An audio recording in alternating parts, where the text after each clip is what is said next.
rendez-vous était fixé devant la gare de Charleroi. Le safari urbain commence sur les chapeaux de roue pour le photoclub anglophone de Bruxelles. Et pour certains membres, les surprises ne font que commencer. Oui, mais parce que dans l'itinéraire, j'ai compris aussi qu'à la gare, c'était une voiture qui va nous chercher pour nous amener à les endroits et tout. J'ai rien prévu au niveau des choses. Oui, je pensais à vous. Moi, je dis quoi? On a fait tout à pied. Au-delà de bonnes chaussures, un casque aurait peut-être été nécessaire. Le guide n'hésite pas à emmener les touristes dans des endroits improbables et même dangereux. Tous sont là par amour de la photographie, à quelques exceptions près. On n'est pas pour la visite? Ouais, non, c'est pas la visite. Ouais, c'est l'architecture. Une esthétique industrielle complexe qui mérite une attention particulière. Les choses, c'est pas aussi simple que ça, quoi. Il n'y a pas moche et beau, quoi. C'est pas le centre-ville qui est beau et l'extérieur qui est moche. C'est des lieux de vie, quoi, en fait. Autre attraction incontournable de ce safari, l'ascension d'un terril. Le guide précise que l'itinéraire peut varier. 14 photographes, ça sert à rien de...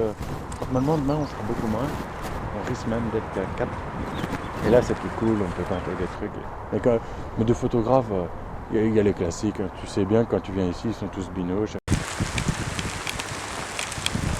Mais quand la météo fait des siennes, l'enthousiasme du groupe en prend un coup. Et la descente se transforme en véritable parcours du combattant pour certains et en rigolade pour d'autres. Trop drôle. Venez ici, les aventuriers. Après la pause de midi, le groupe s'aventure dans la grande banlieue du Pays Noir. Direction, une usine désaffectée. Avec une telle lumière, c'est un véritable terrain de jeu, surtout pour les pros. Je suis photographe, j'ai suivi un cours de photographie. Je travaille maintenant de temps en temps pour un photographe d'Anvers. Mais je suis pas enregistré comme photographe. C'est un hobby. Je veux venir avec un modèle ici pour travailler un peu.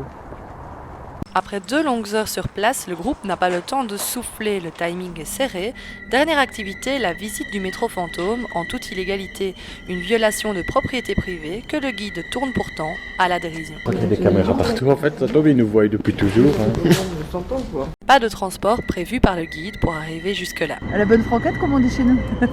Les touristes doivent prendre leur propre voiture, les 20 € comprennent uniquement la visite et le pique-nique. Vers 17 h, le safari prend fin. Au revoir.